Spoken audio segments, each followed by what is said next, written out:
Hello, everyone, and welcome to History After Hours podcast. My name is Kevin Pumphrey, and with me, as normal, is Mr. Jeremy Nixon and Mr. Ron Franklin. We are three history teachers at Lakeside High School in Hot Springs, Arkansas, and the date is Tuesday, October 27th, 2020, and this is our first live podcast. So we are doing this live in our auditorium in front of students. I'm not sure how many eventually showed up, 30 to 50, I don't know. The lights were in our eyes, but it was a good time. We covered politics, we covered Halloween, we covered a little bit of everything. So it was really fun to be back in a live situation doing this podcast. We always have a great time. And so without further ado, we hope you enjoy this podcast.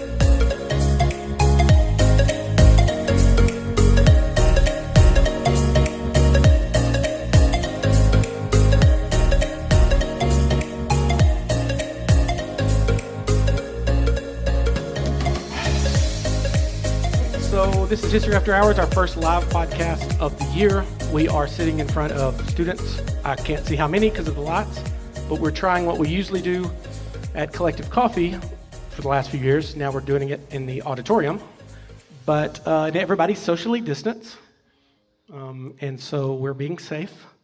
But at this point... Mostly I see somebody who's in a red dot. Yeah. Red dot.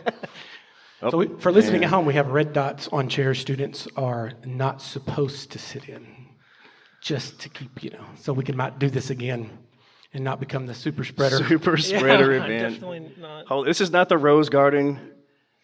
What's that reference? I don't even know. What are you talking about? Nobody in the audience gets that reference. Watch the news. Where are my AP Gov kids? Come on. Okay, all right, well, you're welcome to react. That's fine. Okay, all right. I did forget to set up a condenser mic for them, but it might be... don't we have a... Where'd Hicks go?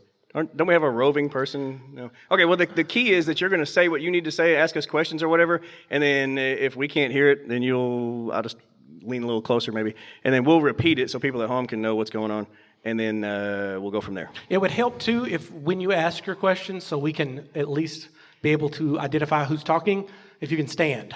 I know that's, for some of you, that might... be scary, but you can do it. I have faith. Just stand and yell a question through your mask at us, and we'll try to answer it. So, who has... Being distanced, can they pull the mask down and go, huh? Yeah. Just real quick? Infect just the people in front of you. It's just, you just infect the people in front Yeah, of you. I think being distance, right? Maybe that's... I don't know. I'm kidding. I mean, choir does that, yeah. If you're on the edge, you can just walk down here kind of closer to us if you wanted to. But if you're in the middle, you might not want to shift by people. Or if you can levitate, just kind of ease up over everybody and come to the front. If that's a possibility, that'd be great. All right. Everyone at home says it's hard hearing Pumphrey, but I don't know if we're going to be able to fix that. So what? Hard hearing me? Yeah. How is that? I don't know. Okay. Well, be loud. It's fine. Yeah, well, it's because Hey, you can aim. We have chords, man, and they only go so far. We got chords. Definite limitations. I'll just be loud for y'all, because that's all that matters. Blow your eardrums out. Okay, so who's got the first question? We're desperately looking for a question. Anybody? Nobody? No one. Okay, so the prep work we did a while ago didn't follow through, I guess. At Collective, there is a line of people ready to go. Come on, people. Okay, there's one. Right, hey, there we go. Yes. What is our opinion of the confirmation of Amy Coney Barrett and the questions that she's answered Dodged. through the process? Okay, Sorry.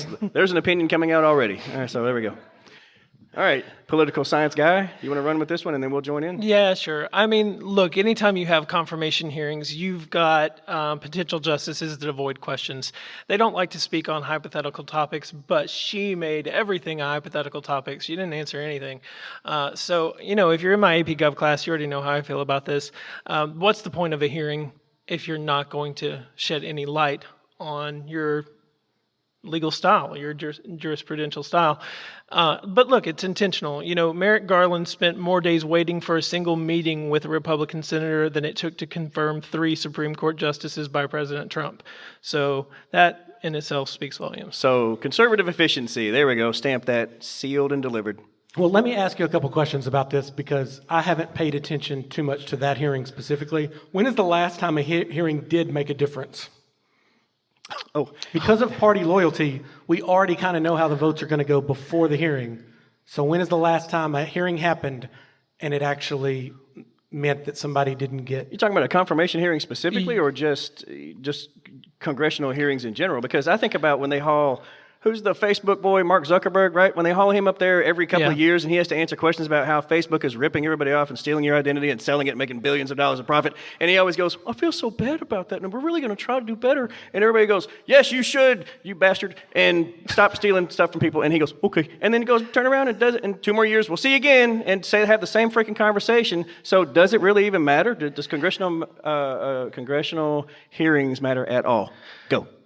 Okay, so there's only one that comes to mind, and we actually use it in political science. We use the term getting borked. That's his last name was Bork. Yeah. And he was so far to the right when the... Is this Surgeon General? No, who's this? No, it's a Supreme Court nominee. Justice. Okay. Oh, my bad. Okay. He would have been Justice Bork, but he was a Republican nominee from Reagan, and he was so far conservative that he didn't make it through the confirmation process. And so that's the only time I can think of, because he had some really controversial writings come out about... Even his own supporters didn't support him after his hearing? Based on what he wrote, which I'm trying to think of how do I want to characterize it. Okay. Now that... Hey, our boss is here. Calm down. Yes. So I take back everything I just said. Well, his writings were controversial, and they were so controversial that they kept him off the court. And so that since then, his last name has become synonymous with not being able to make it on the court, which is Bjorked. I got borked. Oh, borked. Not Bjork. Bjork's a singer from I forget where she's the from. Netherlands or somewhere. So the answer is rarely. If I can only think of one. But what about the scenario I threw out there with Mr. Zuckerberg? Oh, with going before Congress and saying, does will it be really better? even matter? No, I mean, look, it depends on what Congress is doing. If they're fact-finding for like a public purpose, Facebook, that sort of thing, honestly, unless someone... But what's the follow-through, if any? I mean, so he went up there and said what he said, and he spends a day on Capitol Hill, or maybe 2, and then he goes back to his office and laughs his ass off and keeps collecting our money and our information. Yeah, I mean, until Congress is willing to either take a stand on how they're going to regulate those tech companies, if they're publishers for content or if they're actual people who could be liable under libel and slander, then nothing will come of it. They could be liable perhaps for things that people have posted? Well, that's the argument, right? Because they're exempted under what's called a publisher exemption. Yeah, but liable to who? Well, whoever they've committed libel, yeah. Oh, okay. So look, that's what you see. You see a push for it to, or at least from more of the conservative side, a push to repeal that exemption, and then they could be sued for what's published on their site. Right now, they can't be because they are a publisher. But if Congress wants to act on that, they could. Congress doesn't do much acting lately. What about the whole data collection thing then? Because that seems to be a large part of their conversations when they have him up there. Yeah, I mean that's going to be American. Well, it's like they're jealous because he's interfering with their data collection. Well, yeah, the government's doing their own. We know that, but look, when we scroll to the bottom of those 47 pages and accept terms and conditions, we are signing away everything. Sure. So, all right, let me ask one more question on this specific topic. Does it matter to you, Nixon, does this make a difference in the hypocrisy of the Republican Party to not even hear Garland and now pushing through this one so quickly in the last year of a presidential? Okay. Does it matter that the Congress, that one of the things that Mitch McConnell's saying is that because the Senate and the president are of the same party, they have the right to push this through. Whereas when Obama, they were different parties and they should let the people decide because it's kind of splits the difference. Does that argument hold any weight with you? No, it's utter crap. And here's the reason it's utter crap. It's because Glad I brought it up. Well, because they're talking about, it's a rule. It's not a rule. Are you kidding me? And we don't even have to go back very far to know that it's utter crap, because in 1988, a Democratic Senate confirmed Ronald Reagan's appointee in an election year without a problem.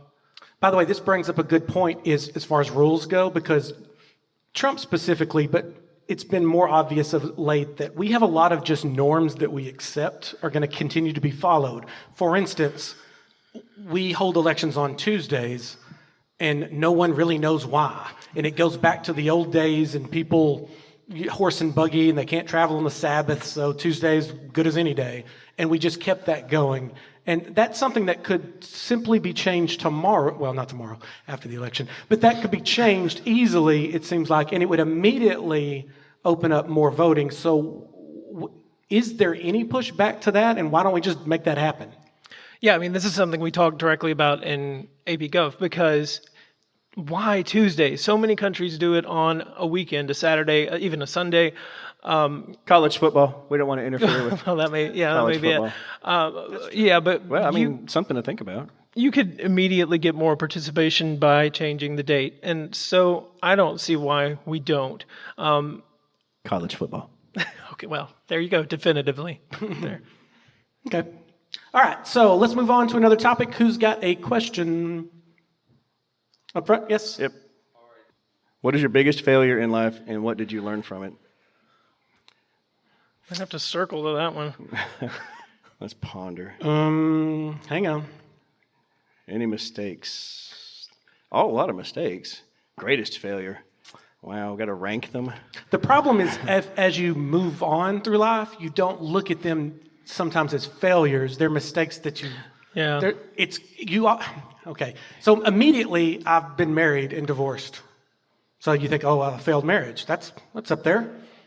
But man, I'm glad that happened because of everything that happened after. So I don't look back at that as a failure. And me and my ex-wife, we have a daughter and a great relationship, and both of our families get along now, and it's great, and we're much happier apart. So I don't look back at that as a failure, even though somebody from the outside looking in might consider it a failure. Same thing with coaching. I quit coaching after 5 years. Man, I'm glad I did that, especially when I see those coaches trotting off after school every day, and I'm just like, well, I'm going home. I wasn't cut out for it. So I don't look back at that as a failure. All right, so my comment on that is going to be this. It's only a failure if you don't learn from it. Right? True. Whatever you do in life, it's just chalk that up to experience. And this worked or this didn't. If this worked, do it more. If this didn't, don't do that ever again, but learn something from that. Therefore, it's not a failure. So it's, everybody's going to make missteps. That's obviously true. And some are going to be worse than others. You know what I mean? I'll throw one out here for you. Before I was a teacher, I was in retail grocery management, and I ran different stores around the state. I chose that path, and at the same time as I was transferring from one management position to another in from Hot Springs to Little Rock, actually, we had our second child, and we're building a house at the same time, and I was working like 93 hours a week on average. Like that, and I wasn't prepared to walk away from it, even though I knew that it was hurting me physically, mentally, psychologically, emotionally, hurting my marriage and my family, and spending time away from my newborn son plus my daughter, who was 3 or 4 years old at that time. Like, I look back on that and I'm like, God dang, like that's right. I stepped down a bad path with that, but I refused to see it at the time. This is what I do, and I'm good at this, and I lead people, and we build things, right, and we feed communities, and so I felt really good about that. But looking back on it, the decision to walk away from that really was more my wife encouraging me than anything else. Like she said, I could feel myself burning out, but I didn't really know how to shift gears, And so I could have done this years before, but didn't. I was blinded to that truth that something better was out there because this is the thing I knew, and I was plowing ahead because I thought that was the reality that I needed to pursue. When in actuality, I really needed to step away and do something different. And my life has been just like you're talking about. Was that a failure? It was a misstep because I didn't recognize at the time how desperately I needed to do something different. And I spent a couple of years doing this, again, at my wife's insistence, like, you would be really good at that. And I fell in love with this. And it's been really one of the best decisions I've ever made, because coming here every day and talking with you folks, this is not work. The work is the preparation. I talked about this with some folks today. The prep work is the work. Coming up here and explaining things and engaging and having conversation on it, that's a joy. And if you can find something that brings that to you, and then also with the family time that we have, because my wife teaches also, whoo. Now, this year is a little work, I will say. Yeah, no, that's a little bit different. Yeah. Well, I don't get quite the joy as I did last year out of actually teaching. There are challenges. Yes. I'll admit. Look at you, optimist. I like this, Franklin. Usually you're the curmudgeon. You're like everything. I hate this. I give it a day. Okay, I'll be back. Just hang on. Go back. I like this, Franklin. Get back in my bubble. I think my probably a failure, I don't look at it as a failure, kind of like they do, but when I transitioned out of practicing law and I took a job for a political appointee and I discovered how much I hate politics. I teach it now, but, I just hated the job and I hated myself, and then I hated everybody in the government, and then I thought everybody was corrupt because they were, and now I'm teaching you that. And it's, that was the biggest, it wasn't a failure because, I got to see how things really worked. Then I knew it wasn't for me. I changed, new career, love it. But how much better are you at this having gone so through much that? better. See, because I feel the same way, right? Yeah, so much better. I mean, they're probably never going to love government or politics because of me, but I feel better about it. Right. All right, very good. Next question. Anybody online got things going there? Just Nope, checking. nobody Okay. yet. All right. Well, okay, go ahead. Have you seen any differences between teaching students online and teaching students in person? Yep. Students' effort, for me, is the biggest. Everybody has went down. If you were kind of in the middle last year, you're down here. If you were one of our top students, you're a little bit lower. There's a few exceptions, of course, with everything. But not everybody is designed, especially 8th, 9th, 10th, 11th, 12th grade, to go home and just be responsible. I have a 12-year-old daughter that it's just reminder. I have to stay on her to do her work. Now, and with you, I'm not your parents, so then we're just, I hope they do it. And it's just, and of course we're adjusting to it too, because we're trying to do some stuff in class and stuff at home.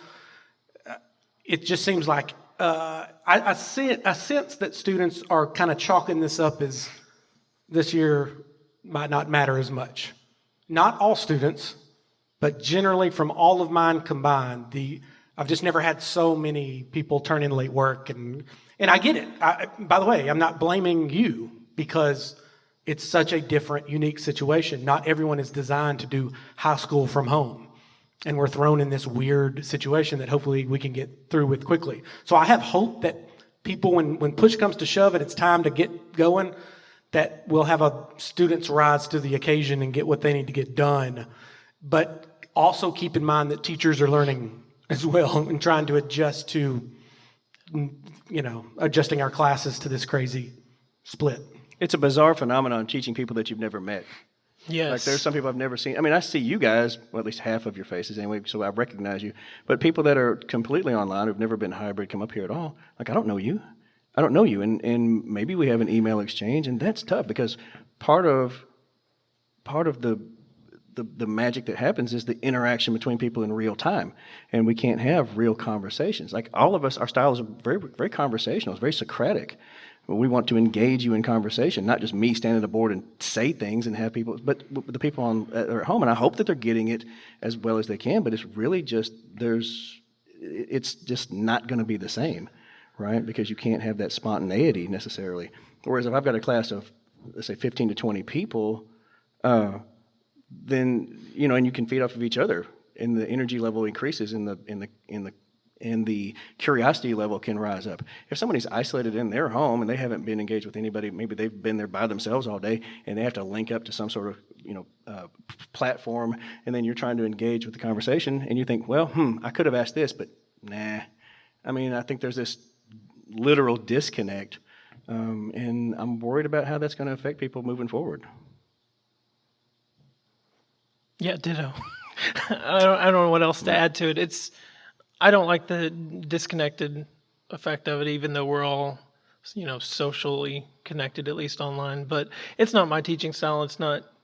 Really I thought I would anyone have a else's much teaching style. easier time than you guys because I taught in a flipped system anyway. So it's not like I'd be up there lecturing all day to my current students. but there would be reading quizzes, and I didn't get to do my wall people this year, which is the first time in 18 years. And so if you're a senior and you had me last year, I'm sorry, because the current juniors are getting a break in APUS, and it's just. But of course, the bar, lowering the bar has lowered the bar, and it's a shame because my style is you go learn, and then we come in and talk about it. And I try to do that on Thursdays, but it's just not the same where I can't put them in groups. All the strategies that I used to use are kind of gone, and now I don't know what to do. Yeah, and you cannot replicate that online. I don't care how fancy Zoom is, like breakout sessions and things like that. Like again, I go back to what I was saying a while ago about the spontaneity. I need to be able to hear you. I need to be able to see people. I need to have them go, what about this in real time? And that's lost. And and I get the fact that we have to be safe. It's not. I'm just worried. It also takes a very special student because 90% of you don't really care about what you learn. You care about how can I do the least amount to get the grade I want so I can get to the next thing. What? I was that way too. It takes a very special student to actually care if they learn the content in a certain subject. Because really what you're wanting is that grade. So this is the worst system because we can't extract learning out of you. We just have to hope you want to go learn. Yeah. And most students aren't, like even if you come to a Zoom, like the people that are Zooming right now, what percentage, I don't know how many people are logged on. We have 19. Okay, 19 people, I bet 3 are listening right now. Comment if you're listening. Okay, maybe not that. 20 people will comment. One will join all of a sudden. Okay, We have a but I question. mean, we have an online question. So there you go. Oh, well. But a lot of people will Zoom in and then play on their phone the whole time. We got a lot of IMs coming in. All right. So I get it. It's not your fault. It's our situation, which hopefully will be remedied. The situation. Well, I've heard so many people say, and I've heard children, I can excuse you a little bit for ignorance, but I've heard adults go, it's going to be over after the election. Shut up. That is not how viruses work. I don't know where you've been. I thought it was over in April with the warm weather. Oh, Yes, this is Easter, and then the warm weather, and then I just haven't been paying attention. I thought it was still going on.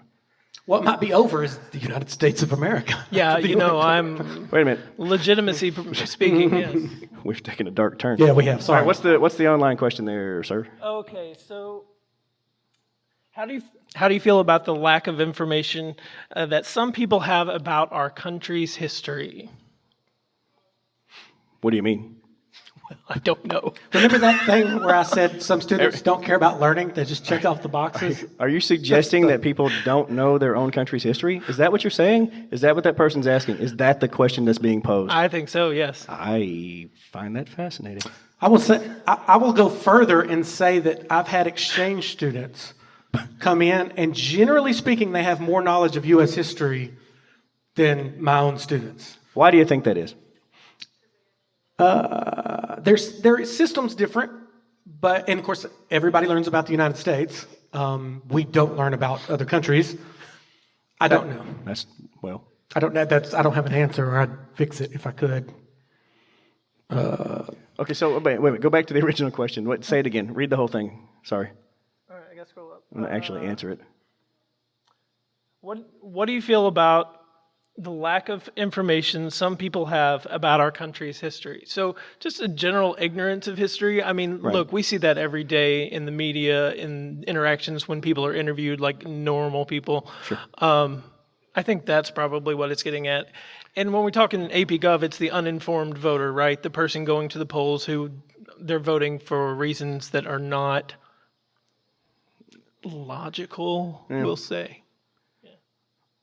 Well, don't most people take the easiest path? Isn't that kind of what you were saying a while ago? Sure. Like I know a lot of people who go, well, the movie about that said, and so or you hang on to that childhood dream that we gave you when you were in elementary school about how things actually worked and who these people were who founded the country and all, or whatever it is, right? They love Christopher Columbus. Pick an era, and then we go, well, here's the childhood version of that you have some sort of strange affinity for, and you're just like, I can't let that go. And some people just don't, or they, right? reality bites sometimes people, and they just don't want to know. I mean, I don't know. Or I was told that, and so therefore I'm always going to know that, right? This is the thing. How dare you challenge that preconceived notion that was packaged up and handed to me? I don't know. Well, and also history really lends itself to learning just some facts. And facts go in and facts go out just as quickly. Like you can cram for an exam. Part of my point, though, is that you have like the childhood facts, because I'm not going to tell you the full Columbus story at age 7. It'll damage you. Like you'll be scarred. So when you get older and you're able to emotionally handle the real story, then I mean, I get why you would tell children those things, but sometimes people don't move past that, is my point. But facts in context is, to me, the real problem. It's like when you're having a political discussion and they say, well, Democrats are the KKK. Okay. Let's put some context behind it, and let's talk about party realignment. Let's talk about shifting values in America as a whole. No, it's always been the same. It's always the same. Well, exactly. Nothing changes. Yeah, that's ever. the mentality. Just it's the very religious approach to it, right? Nothing changes. Right. It is what it is from the beginning till the end of time. Well, for history, once again, it's easy to learn facts, but it's easy to forget facts. The way to learn history is to actually dwell on a concept and think it through and try to make connections with other things that happened. Don't you think And the general... that's where the deeper learning comes from, trying to but there's nothing that makes up for that time on task, and that's why with your cell phone getting distracted and then all of a sudden your brain is gone, I think that's another thing. There's so many more distractions too. Well, okay, I didn't mean to interrupt you, sorry. No, go ahead. But I also think it depends on what people practice. You know, I mean, you have, so much history in your head, and Nixon does too, and I do too. So people, how do you remember all that stuff? Repetition. I mean, really. And we study it. It's not just our job, it's our passion. And so you will get good at whatever you practice, even if you're practicing it poorly, you'll get good at that, I suppose. But, so if you're reinforcing bad information in your head, it'll always be there and be harder to get out. I think maybe that's why conspiracy theories are so popular, because people go, yeah, well, I know things people that don't know. And they want to feel smart. Well, I don't know. Yeah, I think that's part of it. Just be careful with that. That should be it too. Yeah, I don't know. Okay. We're just speculating. All right. Who's next? All right here on the end. Stand up and yell. Yeah, go. You have to speak loudly, though, please. Okay, so the question then is about, basically, let me paraphrase. Pledge of Allegiance. What's the deal? Yeah. Well, context with facts matters. When in 1954, when it was rearranged and reworded under God, and God we trust, I believe, became our national motto. It was a very conservative time in our nation where after World War II, people were for that sense of conservative, and this is, of course, there was a religious conservative boom at the same time, so there's a lot going on. Also, I mean, you can go back to the Declaration, all men are created equal. They put that in the Declaration, and we had slaves, and, so we've been that's pretty hypocritical as well. But you talk about context. It depends on how. The founders defined what it meant to be a man as a human, right? They had very clear understandings of what that meant, and some of them very even scientifically. You were showing me the thing from Jefferson the other day where he used a very sort of pseudo-scientific approach to talk about the difference between races, which was I'd never seen that before, although I kind of assumed some of that. So again, context matters, right? It's hard for us to look from our modern sensibilities back on what they may have chosen to do at a given time in the country's history, but you have to figure out who was in charge and what were their values and how did they interpret the world. And so it makes it a little trickier when you start going down those paths, right? If you're talking about the World War II, that's a very deferential time in our country's history where people did, it was we were the new superpower on the world stage, and we were the defenders of liberty, and our military was the just cause. We were the white knights, so to speak, right? We rode in and we saved people, and that's what we did, and we believed that the government had our best interests at heart, and people really lived that sort of. It wasn't as over time. People started to look at it more critically. But immediately after that dramatic event where we could have lost ourselves as a country completely, right? There was no guarantee that we were going to win that conflict, even as late as 1945. And when the pledge was created in the 1890s, that's also American exceptionalism. Let's go. China's getting opened up. We're about to go into basically start a war with Spain to get Puerto Rico and Guam and the Philippines. So we were just past Reconstruction, and we were really looking out at the world as, oh, like what you were saying, we're the best. And that kind of goes along with that. What the pledge really stands for is being patriotic to our flag, and we're fixing to push it on outward, and it is our duty to do so. Don't underestimate patriotic pathos either, right? People can get caught up in that. You can get swept away by that current if that's the direction we're all going. Yeah, and I doubt he's here, but as Jude would say, it was a different time back then. And that kid. But look, legally speaking, too, since that has been added to the pledge, there have been some, milestones from the Supreme Court that say, you know what, you can't do compulsory, especially in school, Pledge of Allegiance, and you can't make someone stand, and you can't force speech upon people. Back to the ACB conversation that we started this with. Will that change now that we have a 6-3 majority in the Supreme Court? For speech, no, I don't see that as something that would. It's not compulsory. Like, you will stand, you will salute, you will honor, you will. I can see that going in that direction if we're not careful. Yeah, I mean, here's the thing with that. So it depends on how hypocritical the court wants to be, and doesn't it also depend on what happens next Tuesday? Well, yes, but look, court precedents can be overturned, but they're not supposed to be unless there's a compelling reason for it. And that's going to be the argument for everything going forward. Privacy rights, abortion rights, free speech rights. With a 6-3 conservative majority, if it stays at 9 members of the court, then it's going to be what's called stare decisis. Let the decision stand, and you have to have a good reason to overrule it. Now, good reason is defined by the court. So there again, it's what the 9 folks on the Supreme Court say, but I can't see that a lot of those things are going to change, not free speech-wise. Abortion, privacy, LGBT rights are very much in danger in a 6-3 court. Okay. I thought there was a question right next door to you there, too. Okay, yes, go ahead. Okay, so the question is, was there a point in time when the Republican and Democratic parties switched ideologies suddenly, perhaps? Yes. Okay, great question. All right.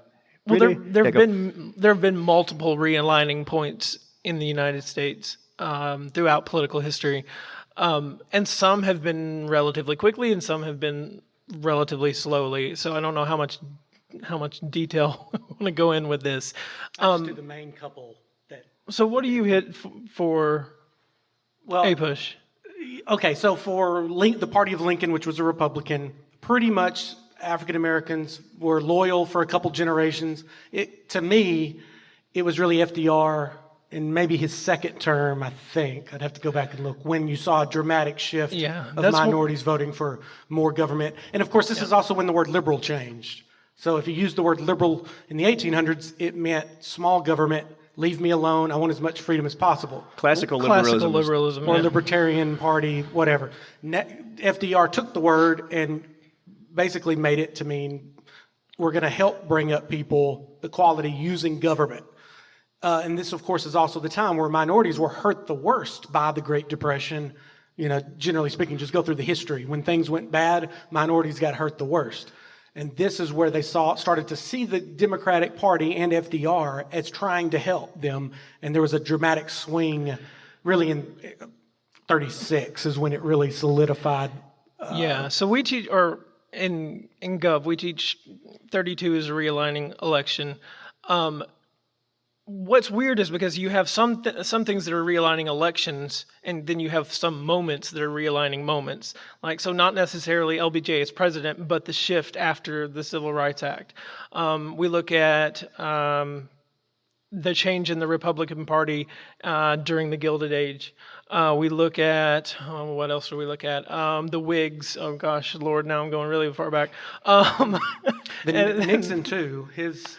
The Southern strategy, and that's all sort of post civil. We kind of That's what I was getting at with the slow part. So political science, we look at it in terms of kind of after the civil rights movement, the Southern state strategy and how that's shifting. Southern Democrats are no longer really Southern Democrats. You see them fleeing over to the Republican side. And you guys only know politics as polarized, one on one side, one on the other. Right. For most of American history, there was a lot of, at certain times, as far as the economy goes, there was hardly any difference between them. Sometimes even socially, there was very little difference between Democrats and Republicans. And of course in the 60s we're crazy, and there's segregationist Democrats, and there's civil rights supporting Democrats, and there's Rockefeller Republicans from the north, so it's gotten more solidified just in the last 20. We look at that in Gov, so it's so fascinating because you can see the last time there was significant overlap in the middle was the Clinton Democrat era, and then since then they have progressively moved further and further on what American ideals and ideology should be in the role of government. Newt Gingrich. Yes, Newt Gingrich, and you say it every time. Yeah.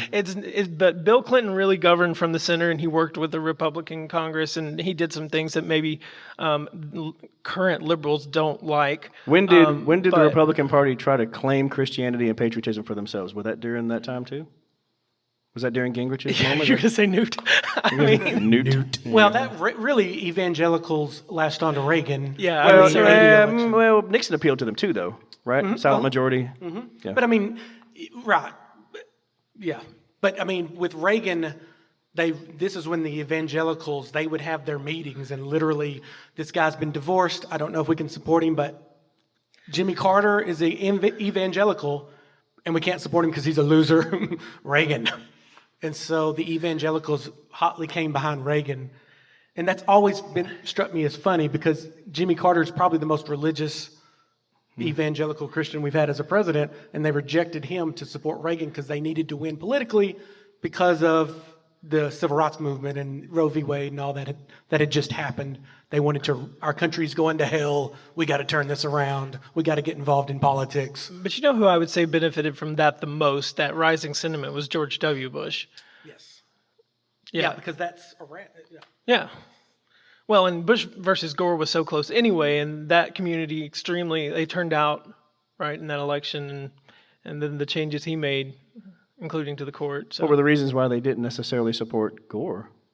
Well, and a lot of this is going to be speculation, but Clinton's reputation clung to Gore. If you look at that campaign season, Al Gore did not invite Bill Clinton out to campaign for him because the whole of Lewinsky thing. Yes, yeah, okay. The actions in the Oval Office. So there was a real immorality. The actions in the Oval Office. I'm trying to be. Wow, that's a nice way to couch that. I'm trying to be his.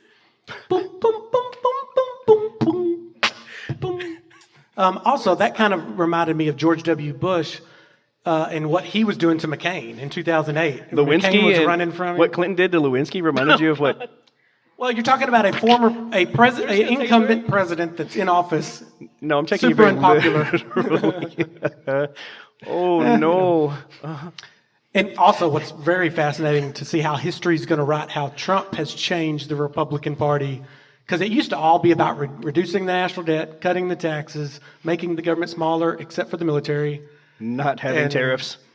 Right, not having tariffs, free trade. And he's taken some of their big things and kind of crushed them, and they had to fall in line. Yeah, look, my kids are sick of me saying that Trump has changed the Republican Party because it's the party of Trump now, because most of the things that he has instituted were not typical conservative policies, which if you were a genuine conservative, you should have issues with things like tariffs.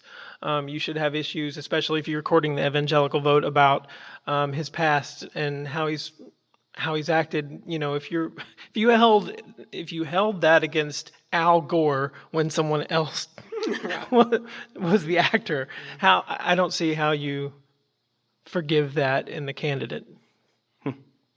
Okay, who's next? Yep. Do we believe any conspiracy theories, big or small? Oh, I might be sold on the phones watching you. You thought I was going to say moon landing, didn't you?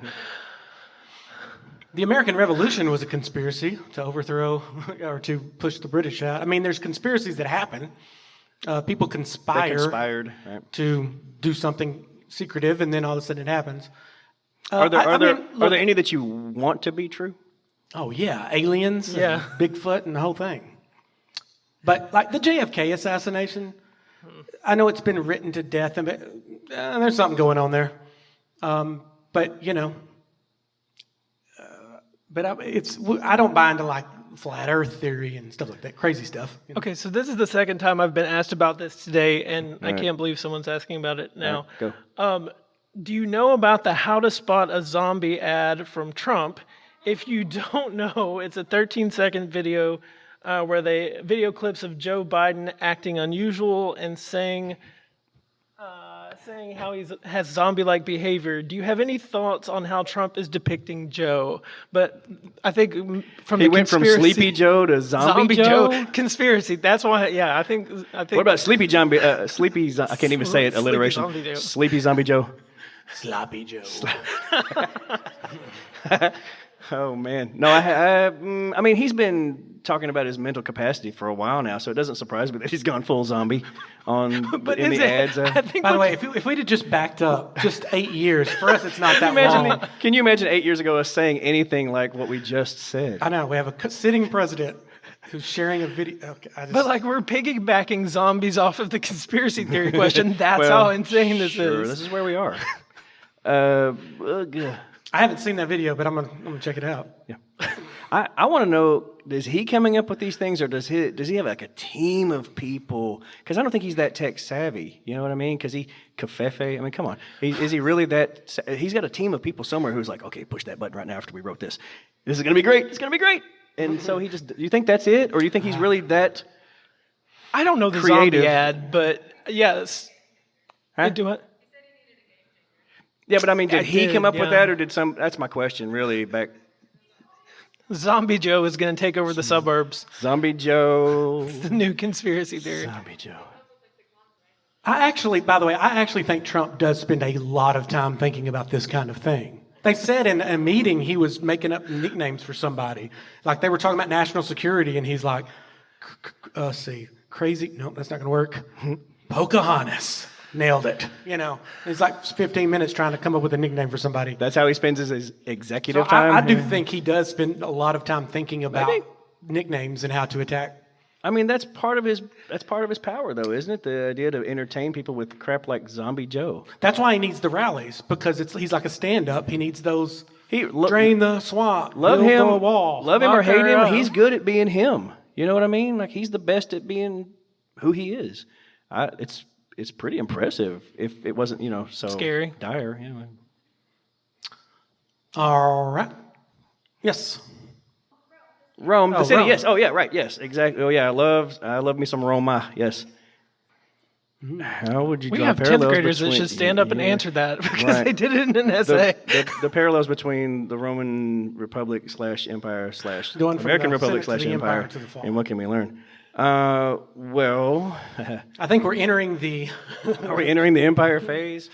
might be the I think one of the things that I really hammer down on when we're having that discussion about the fall of Rome and the lessons we could learn from that is the lack of civic engagement, true, honest dialogue, that leads people to find ways forward together. Like instead of this polarizing moment that they had where you have, and this scramble for this viciousness to try to take each other out at the top of the system. There was so much wealth and power there that they were corrupted. And no matter who took over, it seemed like they were just one step removed from the last bastard that took over. And the system was eating itself because of its unwillingness to truly examine what was going on. And the population, which was so enamored with their bread and circuses. You guys that have been with me, I really lay it out on some bread and circuses. You're so caught up in your life and your willingness to engage in what's only mattering in your little world, and you don't care about what happens to other people, and you lose that sense of loyalty and responsibility and respect for each other, and the whole thing collapses inward because the core is rotten. I think that's the key. Learn to find ways, in spite of your differences, which are going to exist no matter who we are and when we are, find ways to move forward together. There has to be compromise, and if you don't find that, you really have anything. Yeah, also, isn't it like, so you try Republic, you try to give people a voice, and then there's a separation between the rich and the poor. You have these little elite with all the wealth, and the poor become more and more. Then you turn to a strong man to solve this problem, like Caesar or whoever, Augustus, just trust in me, I'll solve the problem. That's your empire phase. And then you keep rolling along until the masses become so big that they just topple over the whole Well, thing. when Rome was at its best, it was reaching out to people and finding ways to improve avenues towards citizenship and creating opportunities, and let's build stuff for people, and let's, you might not like the Romans, but if you sign on with their system, even if they took you by force, let's say, but then they're going to come through and they're going to improve your lives. We're building infrastructure, we're building roads, we're bringing you water, we're bringing you trade and new things in your lives, and we're bringing you education, and we're going to protect that whole thing.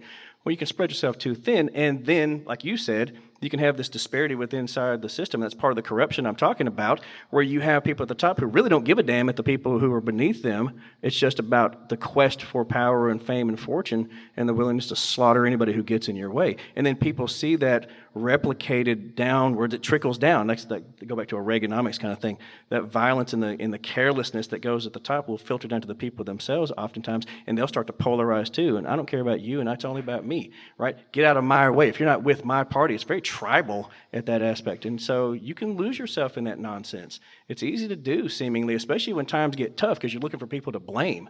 My life is tough, and I want to know whose problem it is. It can't be me. There's nothing wrong with me. Who do we blame, and who do we get, and who do we purge? And that's the opposite of those core values that brought them together to begin with, because it was about, right? It was about bringing things together and bringing people together and building on old ideas instead of just shredding one another just because you can. I take no responsibility. Oh. Okay, again, watch the news if you don't know that quote. Right? And it is surprising how many people voted for Obama twice and then voted for Trump. And you say, how could that be? These people want change. Obama was the change candidate.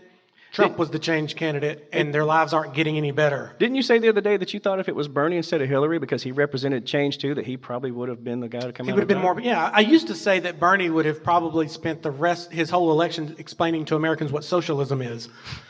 But now looking back on it, Hillary was the candidate for where this whole thing is great and it's going to stay the same. But if you are living a life that's not great, and she's a cannibalistic vampire pedophile. Who had an alien baby? Are we back to conspiracy theories? Yeah.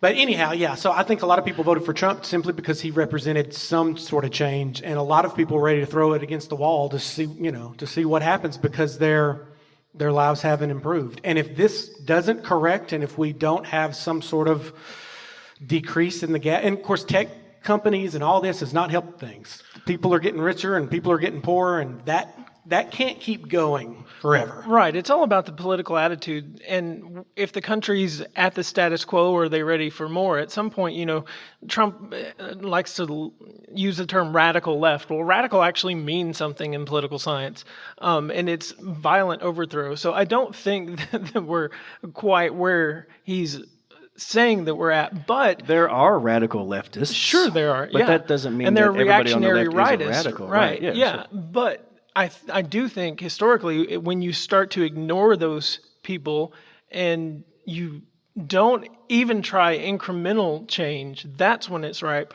for revolution, regime change.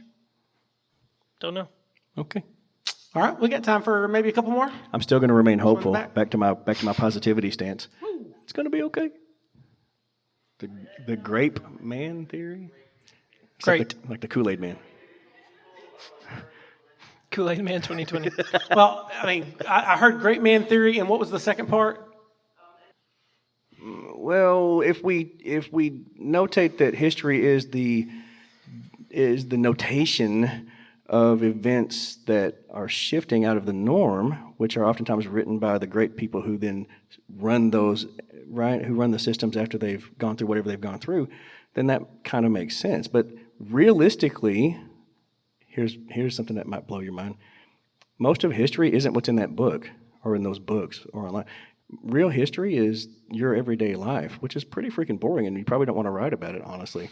Right? People just live their lives and do their thing and raise their families and worship their God and try to do the best they can and hope to live another day so that we can continue that process, and maybe tomorrow's better than today. That's history, actually. That's most people's lives throughout history, but we don't write about that because it's just like mundane, but that's really the truth. And I actually pondered that one time because I was reading some things from Gandhi, talking about great men, regardless of what you think about him personally, he made major change based on the fact that he was willing to step out there and try to bring people together, right, from different faiths and whatever, to try to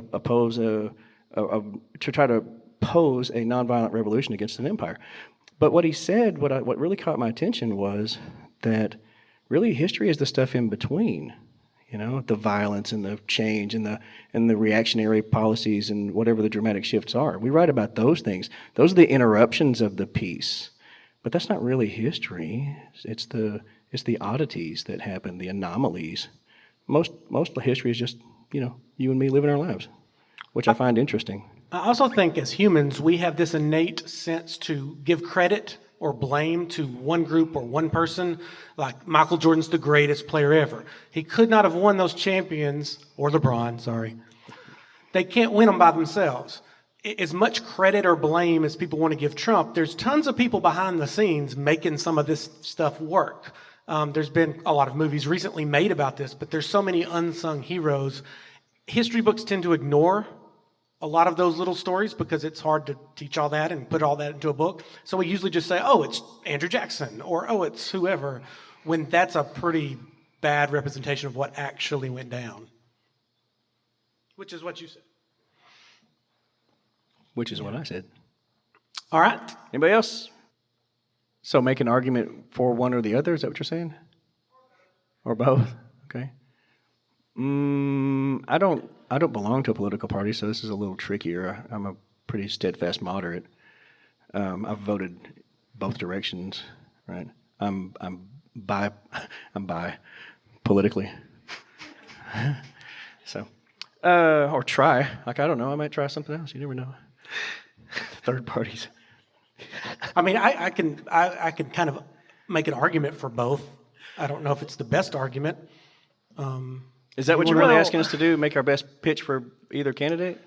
Okay. The flaw with Trump is his personality, because whether you support him or not, his personality and his rhetoric is so different and maybe even toxic and maybe all that. It's, even his strongest supporters will go, well, I don't think he's a good guy and I don't like him, but it's the conservative argument.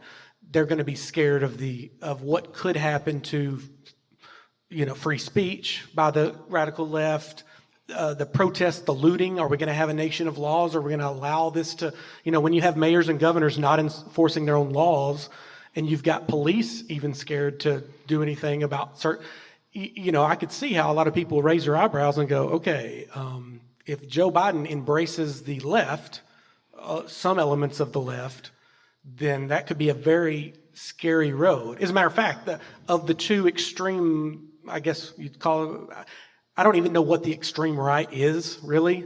We used to say Tea Party and stuff like that. There's still that element. But the extreme left, to me, is actually more scary overall. Now, I don't think Joe Biden is going to embrace those, but I could see how somebody... And then, of course, it's easy to defend Biden. You just say he's not Trump.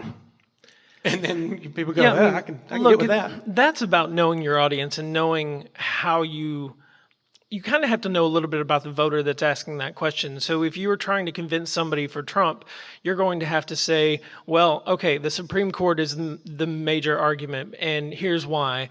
Whether you want to say it's religious freedom or whether you want to say it's big corporations and media bias, or, and you say, look, he's already appointed 3 justices. He could appoint more. He's already changed the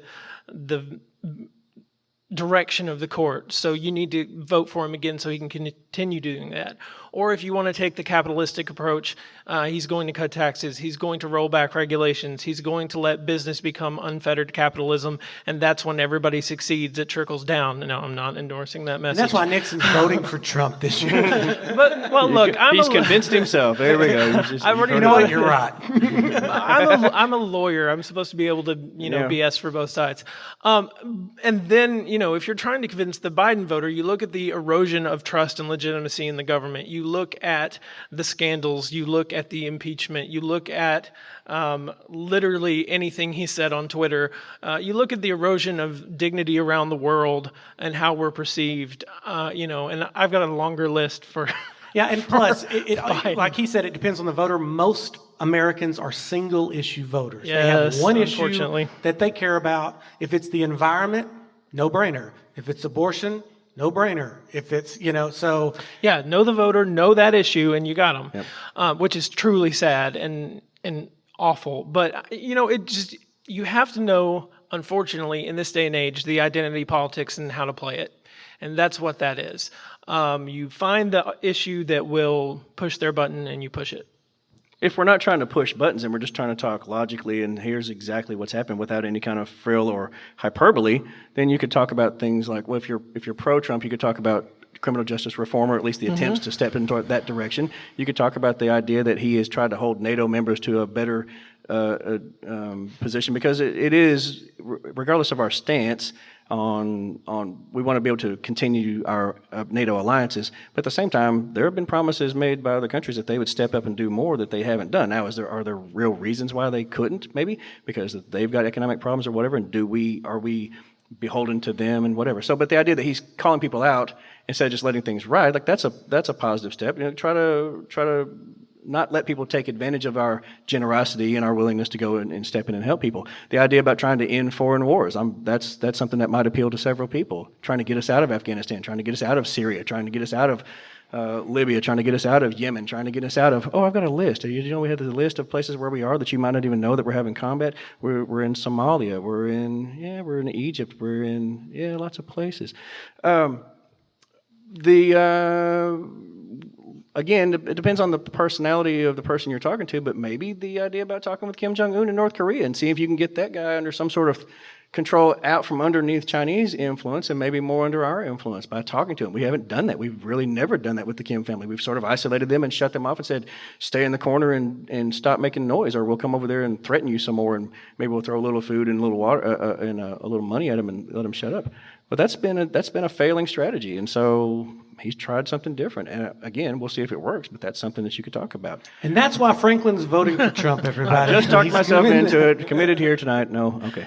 So, but that's you can take his sideshow and shelve it and look at some things that he's actually tried to accomplish. Yeah. Now, I could hammer down on other things that he's talked about or done. Especially, I'm very critical of his treatment of environmental policies and LGBTQ rights, and there's this whole litany of things that we can throw out on the other side, and then like you said, it's kind of like the Biden Trump is like, well, I'm not him, right? We're not going to do those things. We're going to come back and double down on society and instead of partisanship and trying to bring people together. And going back to what I was saying a while ago about the Roman stuff, like I can feel that. We go through these extremes sometimes, right? This giant pendulum swing, and you have this enormity, and then people kind of calm down and go, what are we doing? Like, let's get our heads together. And that's the beautiful thing about us, I think, and which is going to be different than the Romans. We have the ability to realign ourselves much more easily than they did, right? We have a question online. It's a very local political question. Do you want to? Yeah, sure. All right. How do you feel about Judge Wade Naramore running for circuit judge again? Do you think he should get talking about the runoff election? Get that chance or not? Yeah. Ooh. How familiar are you guys with that story? Some of you kind of. I'm judging. Thumbs down. My first job out of law school was as a DHS attorney, so I'm going to kind of sit this one out. This one's touchy. I just moved here, so I haven't really dived into some of this stuff, but I will tell everybody what I've told my kids is this actually is the stuff that matters.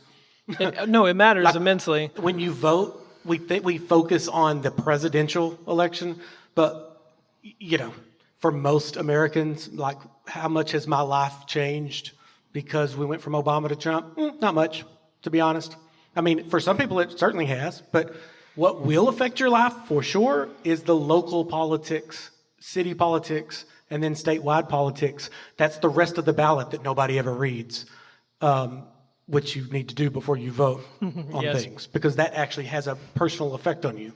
But, sorry, continue. Well, I'm not even sure how to approach this without... Here's what I'll say. All right, so let me just kind of explain the why it's potentially like inflammatory. Here about 2 years now, maybe year and a half, 2 years. The Naramores left their young infant in a car and the car overheated in the hot sunshine, and the baby died. So there was a delay, seemingly, in the investigation and the then consequential trial that took place, which he was found not guilty based on the argument that he was sorry. That rubbed a lot of people the wrong way. I'm not comfortable enough to push my opinion out there on this, but I'm just saying it is massively controversial. Some people would rather him step away. How are you a juvenile judge when you've had this moment in your family's history? How can you be impartial? Can people trust your judgment? It's regardless of the outcome of the trial. He was there's non-criminality to it. It was an accident. I'm going to share your optimism. But let me say though that it would be a stressful thing for any family. I feel for them. I wouldn't wish that situation upon anybody. Has that affected his ability to be an effective judge? Voters have to make that decision for themselves based on whatever they know or don't know about that. But he's been a successful judge in this area for years, right? Years and years. Yeah. And so that experience matters to people. And so like I said, I don't know. There's so many different ways to look at that, and it depends on. It just depends on how people personally feel about that, and I'm not gonna step any further than that on that story. I'm going to put my faith in the institutions of our government and let the voters decide. Hey, that's very Mike Pence of you. We trust the voters. We trust Americans. I know what I'm doing. All right, so we're wrapping this up. I've got one question for you guys. Let's end on a high note, man. Halloween costumes. Yay. What's our Halloween costumes? Halloween Are you at the costume? weird age where you're too old to trick or treat, but you still somewhere deep inside want to go trick or treat? No. And then you're all creepy showing You up don't at give up people's on it, do houses. you? And Halloween spreading the plague. Favorite Halloween costume you ever had, and your favorite candy. Just shout it out. Three Musketeers. Three Musketeers. I gotta vote for Three Musketeers. We want brand name only Three candy this year. Brand Musketeers. name only. Yeah. No homemade stuff. I want sugary, and I want it from the store, and I want a brand name. Somebody ever throw an orange in my bag when I was a kid? I was throwing it back. Yeah, that's exactly It's a right. pandemic. They better This give is me the- 2. I want 2. I get enough Full fruit at size home. candy bars. Left Twix or right Twix? Go. No, nobody? Okay. Right Twix. All right, thank you. Liberal Twix. Give me a liberal Twix. I only eat liberal Twix. Snickers fans? Anybody? No. good Snickers. Nobody? Nobody's a Snickers fan. Butterfinger? Butterfinger. That's I a like weird all one. candy. It's my problem. What is it? I like all. I saw a thing the other day that said, we don't even need Halloween this year because I've been Except wearing a peeps. mask and eating candy since March. I know, right? So. Oh, yeah, we've been living it. I really wanted to get the plague doctor mask before Halloween, and I forgot. Yeah. Also, somebody in my class somewhere was wearing one. Yeah, that's not bad. Yeah, and by the way, trick-or-treating. I don't think it's wise just to go to random houses this year because of the whole, plague. They put stuff in your bag. Oh, great. I was talking with my world Sneeze history on kids about doing a simulation over the Black Death, the bubonic plague, and I was like, I don't know, that might hit a little too close to home for 2020. And the kid goes, hey, we could do the real version. Everybody take off your mask. I went, no.